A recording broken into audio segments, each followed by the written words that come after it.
일본의 바람.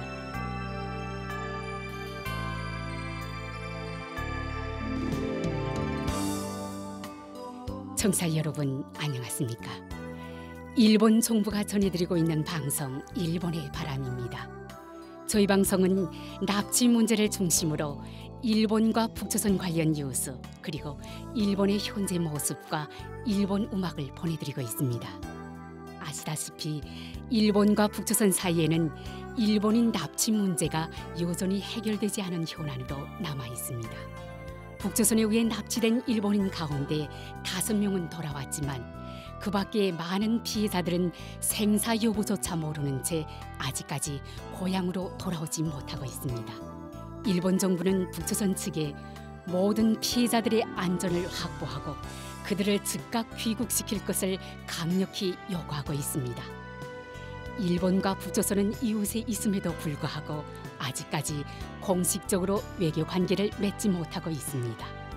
일본 정부는 불행했던 과거를 청산하고 납치 문제를 비롯한 여러 현안들을 해결해 국교 정상화를 실현시킬 방침입니다. 그래서 저희 방송에서는 일본과 북조선 사이에 가려놓여 있는 가장 중요한 과제인 일본인 납치 문제를 중심으로 다루고 있습니다. 그럼 오늘도 마지막까지 함께 해주시기 바랍니다. 먼저 일본의 바람 뉴스입니다. 10월 15일 도토리현 요나고시의 요나고 컨벤션 센터에서 정부 납치 문제 대책 본부 도토리현 요나고시 니치난초, 다이센초, 호흡기초 등의 공동 개최에 의해 납치 문제의 조기 해결을 바라는 국민의 모임 인요나고가 개최되었습니다. 이 모임에서는 주최자 인사 등 외에 납치 피해자 가족 그리고 북조선에 의해 납치된 가능성을 배제할 수 없는 이른바 특정 실종자 가족의 호소가 있었으며 납치 피해자 마츠모토 교코 씨의 오빠인 마츠모토 하지메 씨와 특정 실종자 후루이치 미주코 씨의 남동생 후루이치 시로오 씨, 특정 실종자 우에다 에이지 씨의 형인 우에다 아츠노리 씨가 등단하셨습니다. 오늘은 등단하신 가족들의 메시지를 소개해드리겠습니다. 먼저 납치 피해자 마츠모토 교코 씨의 오빠인 마츠모토 하지메 씨의 인사를 들어보시겠습니다. 여러분 안녕하십니까? 마츠모토입니다. 오늘도 많은 분들께서 성원을 해주셔서 진심으로 감사드립니다. 올해로 46년 긴 세월이 흘렀습니다. 저도 나이가 많이 들었습니다. 앞으로 몇 년 더 이 활동을 할 수 있을지 모르겠습니다만 어떻게 해서든 구출을 해야만 합니다. 구출해야만 가족으로서의 할 도리를 했다는 생각이 듭니다. 큰 장소, 작은 장소 여러 곳에서 강연을 해왔는데 여러분께서 꾸짖어 주시고 격려도 해주시고 따뜻한 말도 건네주시고 모두 저에게 해주시는 그런 말씀이지요. 오늘도 많은 분들의 힘과 따뜻한 성원으로 등을 떠밀려 오늘도 내일도 하루를 헛되이 보내지 않도록 열심히 살아가려고 애쓰고 있습니다. 아직도 싸움은 계속됩니다. 이제부터가 승부일지도 모르겠습니다. 하루라도 낭비 없이 1분 1초를 소중히 여기고 살고 싶습니다. 돌아오기만을 하루하루 기다리는 것, 이것 또한 저희의 시련인지도 모르겠습니다. 앞으로도 여러분들의 지원을 부탁드립니다. 이어서 특정 실종자 후루이치 미주코 씨의 남동생 후루이치 시로오 씨의 메시지를 들어보시겠습니다. 후루이치 씨는 이날 목소리 상태가 좋지 않다고 하셔서 사회자가 대신 읽었습니다. 니치난초의 후루이치입니다. 오늘 이 집회에 많은 분들께서 참여해 주셔서 감사드립니다. 히라이 토토리 현 지사님을 비롯한 내빈 여러분들로부터 말씀을 들었습니다. 감사합니다. 저의 누님이 요나고시에서 사라진 지 이제 곧 46년째가 되는 11월 14일이 다가옵니다. 누님도 93세의 고령의 몸이 되어 식량 사정도 좋지 않은 북쪽 땅에서 일본으로 돌아갈 날을 기다리며 생명의 위기에 처한 생활이라고 생각됩니다. 사라진 지 46년은 정말 깁니다. 저희 어머니도 106살까지 노력하셨지만 일본으로 돌아왔다는 말은 듣지 못한 채 10년 전에 돌아가셨습니다. 정말 원통합니다. 2002년 하스이케 씨 등 5명이 손을 흔들며 웃는 얼굴로 비행기에서 내리는 영상을 보고 눈물을 흘렸습니다. 모든 피해자들이 저렇게 금방 돌아올 것으로 기대했습니다만 그 이후 아무런 진전 없이 세월이 흘러버렸습니다. 우리 가족은 더 이상 기다릴 수 없습니다. 납치는 해결됐다고 하는 북조선, 조건을 붙여서라도 빨리 협상할 수 있는 방법을 찾아내 외국의 도움을 받아서라도 하루빨리 해결해 주셨으면 합니다. 하루빨리 그 광경이 찾아오기를 고대하고 있습니다.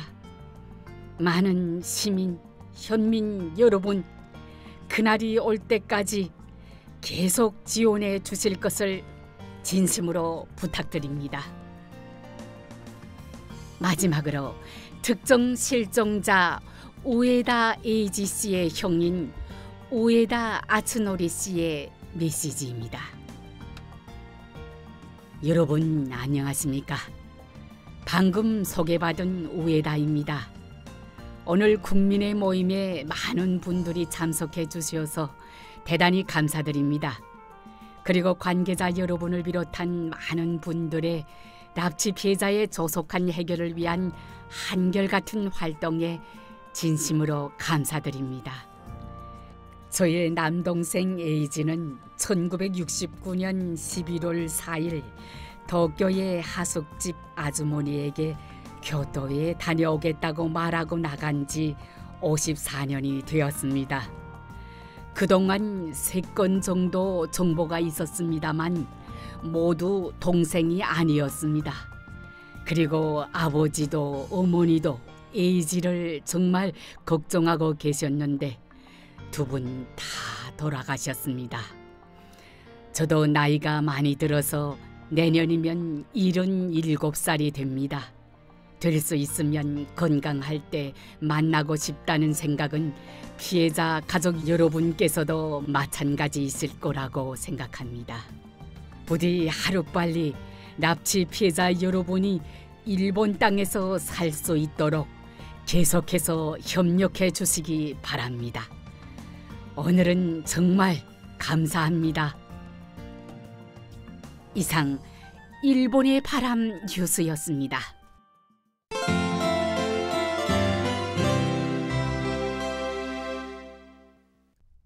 이어서 일본에 살고 있는 북조선 출신인의 일본 문화 소개 코너를 보내드립니다. 북조선의 청취자 여러분 안녕하십니까? 오늘의 일본 문화 소개 코너에서는 일본인 납치를 밝힌 북조선 공작원에 대하여 이야기해드리려고 합니다. 북조선의 청취자 여러분, 11월 14일은 요코타 메구미 씨가 중학생인 13살 때에 방과 후 집으로 돌아오던 중 북조선 공작원에 의해 납치된 지 46년이 되는 날이었습니다. 지난주 일본의 민영 방송에서 최초로 일본인 납치를 증언한 전 북조선 공작원 김현희의 인터뷰와 공작원들에 의한 대한항공기 폭파 사건을 다룬 다큐멘터리를 방영하였습니다. 다큐멘터리에서는 대한항공기 공중폭파에 의해 탑승자 115명 전원이 사망하는 대참사와 그 폭파범들이 일본인으로 위장했던 북조선 공작원이었다는 내용에 저는 큰 충격을 받았습니다. 당시 대한항공기 폭파는 반인륜적인 범죄라는 국제사회의 규탄에 대해 북조선의 모든 매체는 남조선의 반공화국 책동에 의한 날조라고 주장하던 것을 저는 지금도 기억하고 있습니다.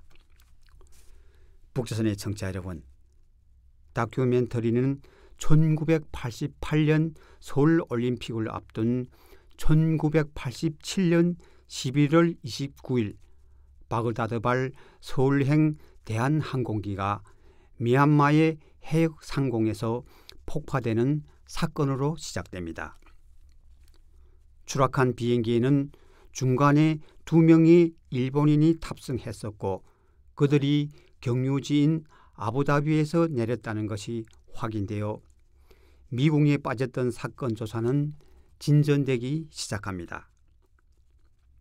그 두 사람은 일본국 여권을 소지한 하치야 시니치와 하치야 마유미였습니다.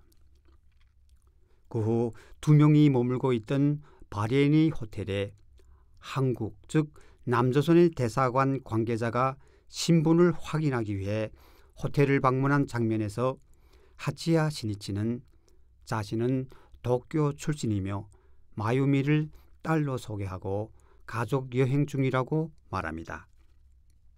하지만 그들은 일본인으로 위장한 북조선 공작원 김승일, 김현희였습니다. 호텔을 떠나기 전 김승일은 김현희에게 독 앰플이 들어있는 담배를 건네고 정체가 폭로될 것 같으면 즉시 자살할 것을 지시합니다.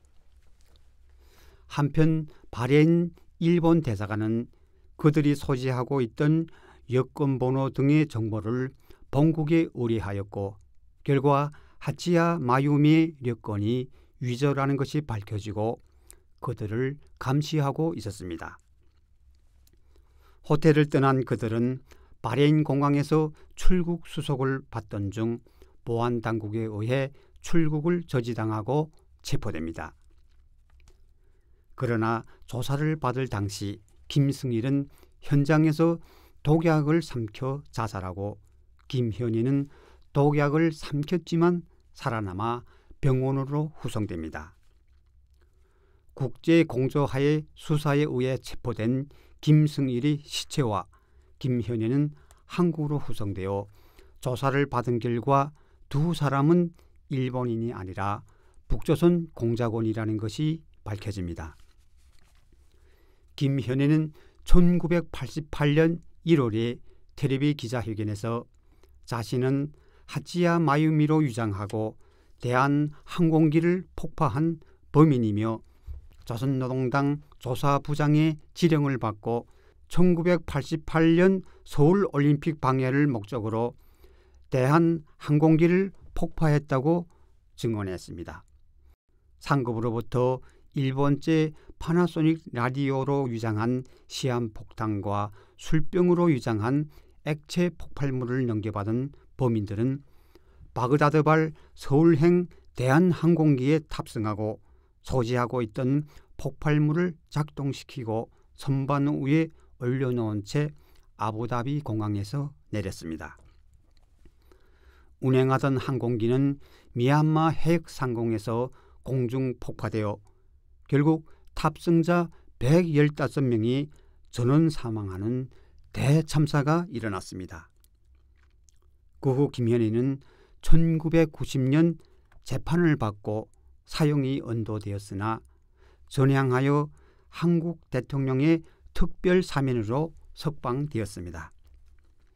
김현희는 1962년생의 평양 출신으로 외교관의 가정에서 태어나 평양 외국어 학원을 졸업한 후 18살에 공작원으로 선발되어 일본어와 중국어 교육을 받았으며 특히 중국 마카오에서 생활한 적도 있습니다.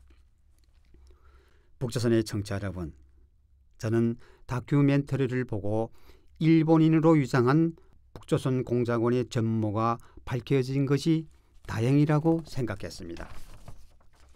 김현희 증언이 없었더라면 사건은 미궁에 빠져 폭파범이 일본인으로 낙인될 위험성도 있었기 때문입니다.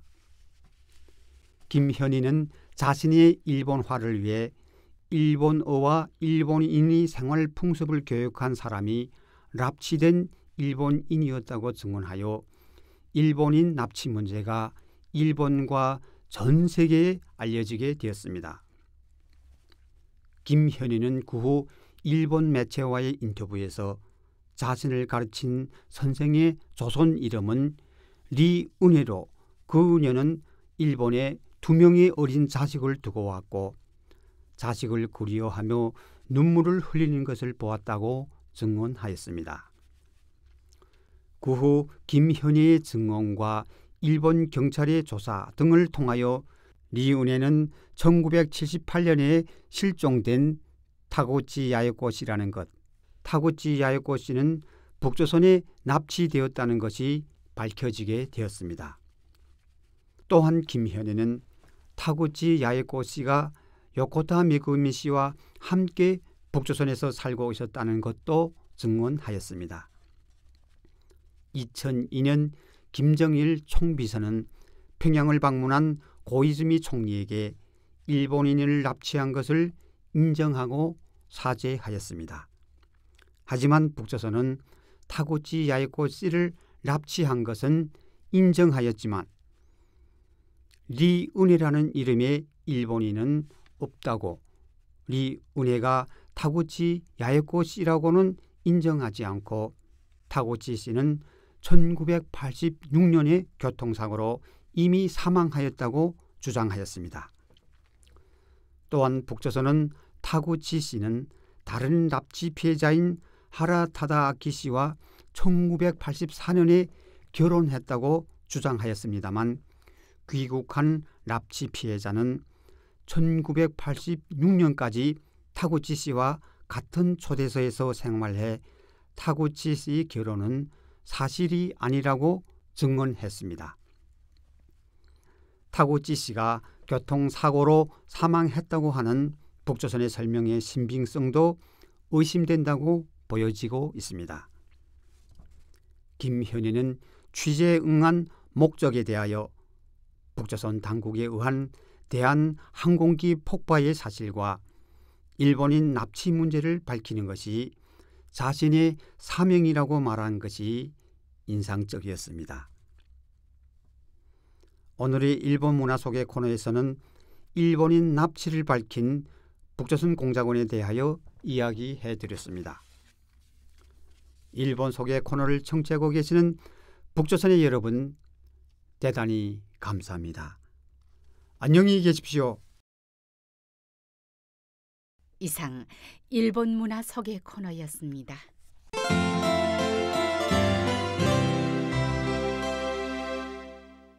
다음은 뉴스 해설입니다.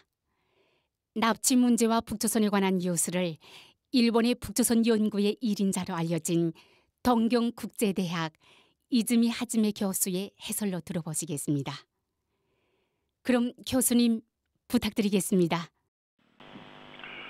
11월 26일 날에 한국 부산에서 일중항 일본 중국 한국의 3국의 외상회담이 개최되었습니다.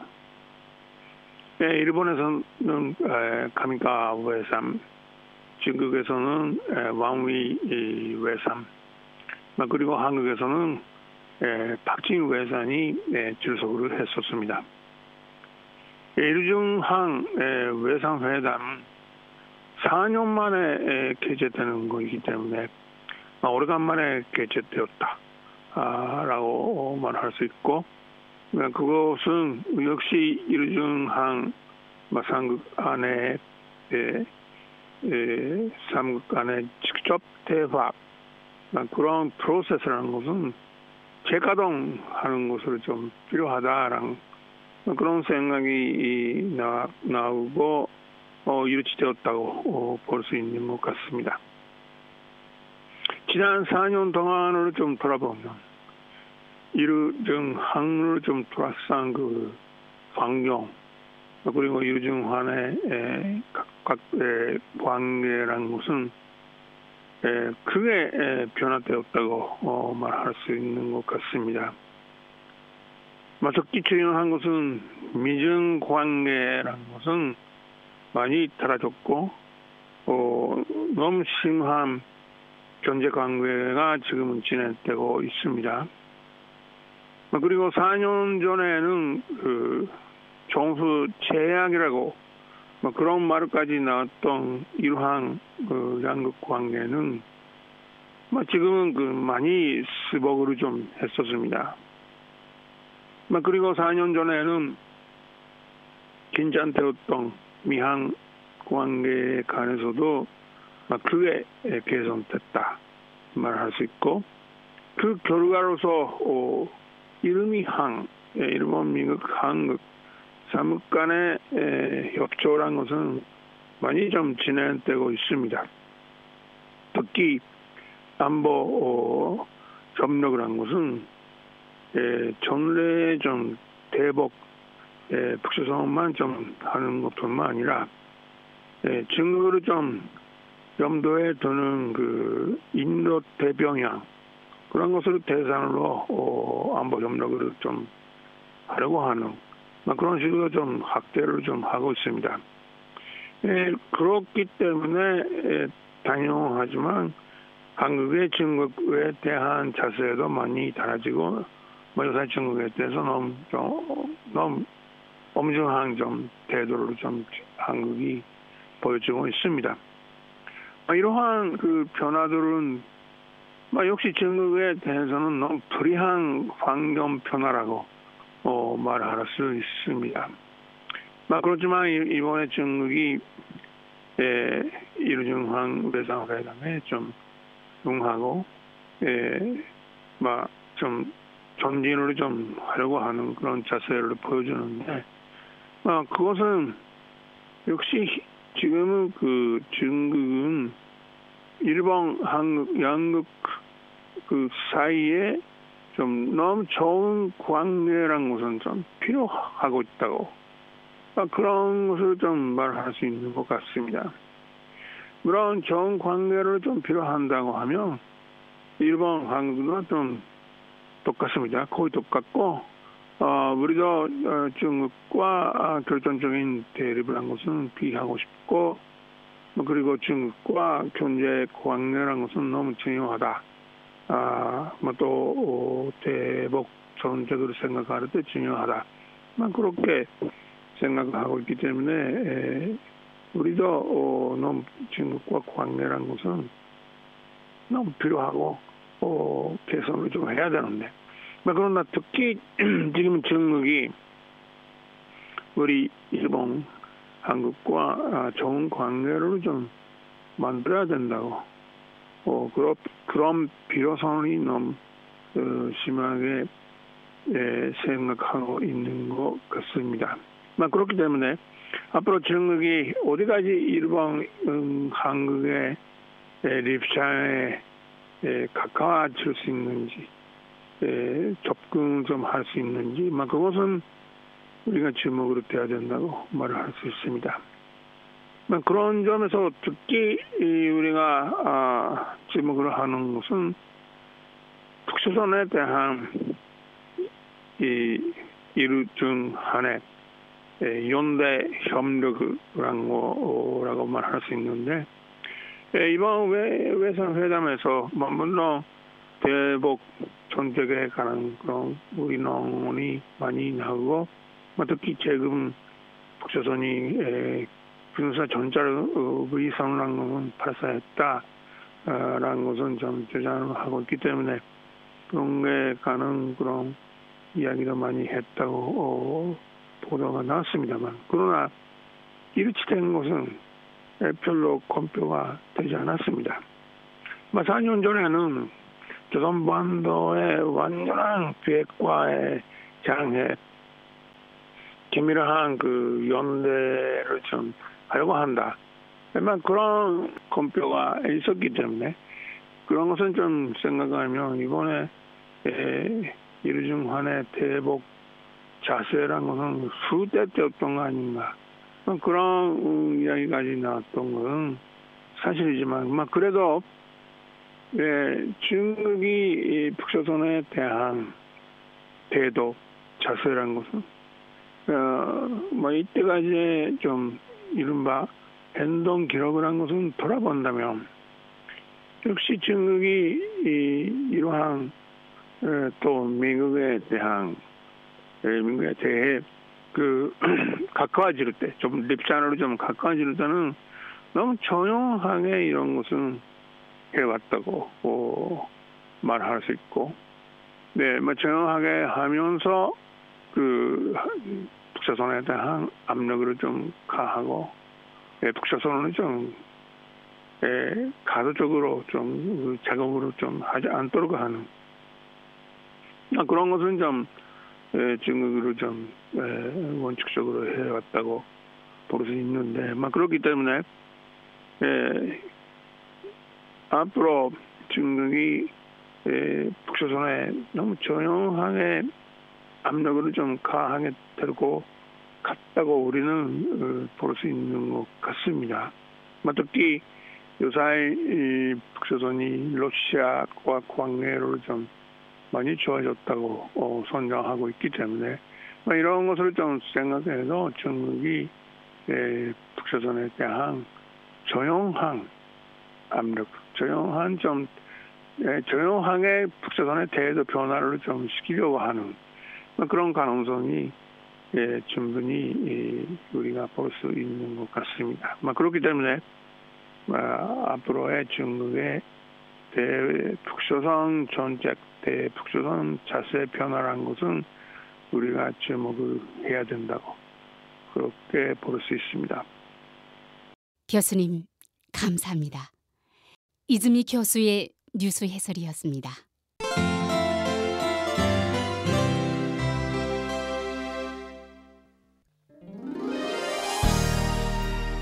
북조선에 계신 납치 피해자 여러분, 이번 주 일본의 바람 어떠셨습니까?